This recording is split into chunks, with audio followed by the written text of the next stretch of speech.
The Al Sharpton story comes up against President Obama because Al Sharpton is now a persona grata, a welcome individual in the White House, and has become a fairly respected advisor to President Obama on a number of domestic policy issues, especially involving the African American community.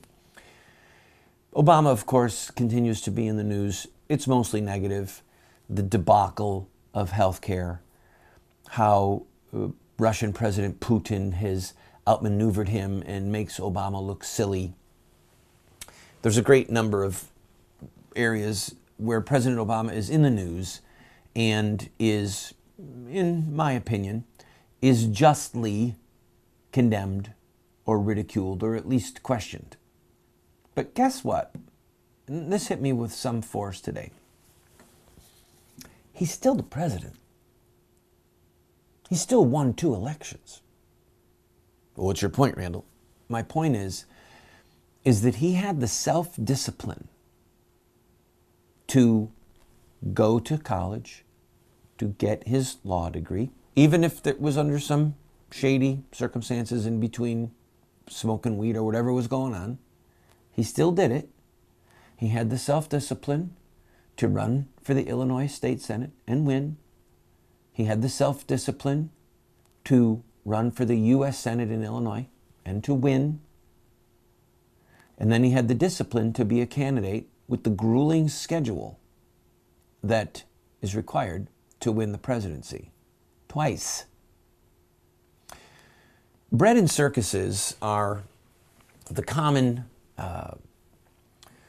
drug of choice that keep most Americans off of the playing field.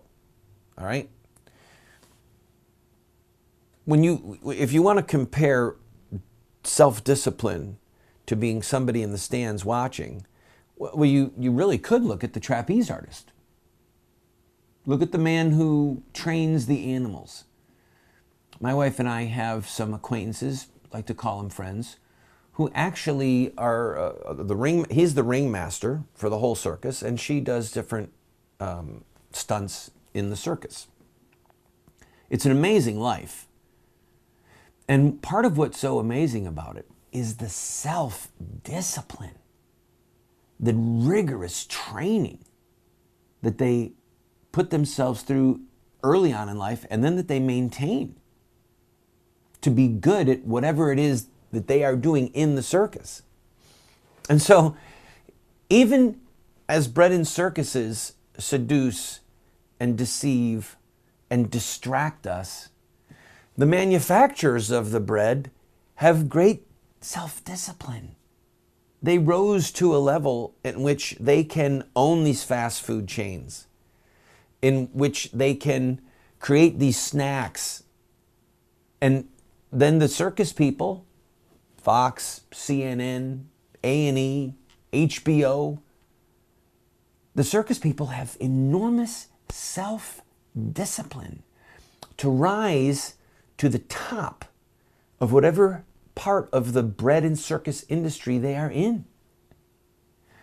And it's oftentimes those of us without self-discipline that are either seduced or deceived or deluded or distracted by the bread and circus people because, well, we just have the self-discipline to remember what time our favorite show is on TV, or what's our favorite beer, or our favorite snack food, or our favorite fast food restaurant that's having a special at the $1 menu.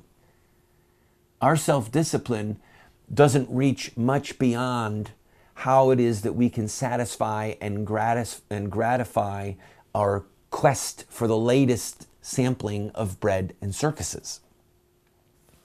Do you want to have an impact on your community, on your family? Then you're going to have the self-discipline to excel at something. Something. When it's not fun. Part of self-discipline, especially in the early stages, if you're, say, pursuing a musical instrument, you can't expect to play it 10 minutes twice a week and become good at it. You just can't.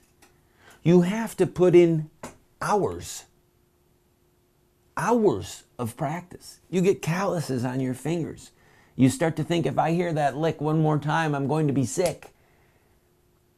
But when your natural gifts and your self-discipline meet, and you begin to excel at something because of self-discipline, whatever it's in, whatever field it's in, if you have the self-discipline to focus and to set aside the bread and circuses, then you can become great at something, and you can have an impact upon people around you, whether it's for beauty, for love, for poetry, for justice, for life, for liberty, or maybe even like Barack Hussein Obama, the pursuit of and the obtaining of the presidency. Self-discipline. This is the voice of resistance.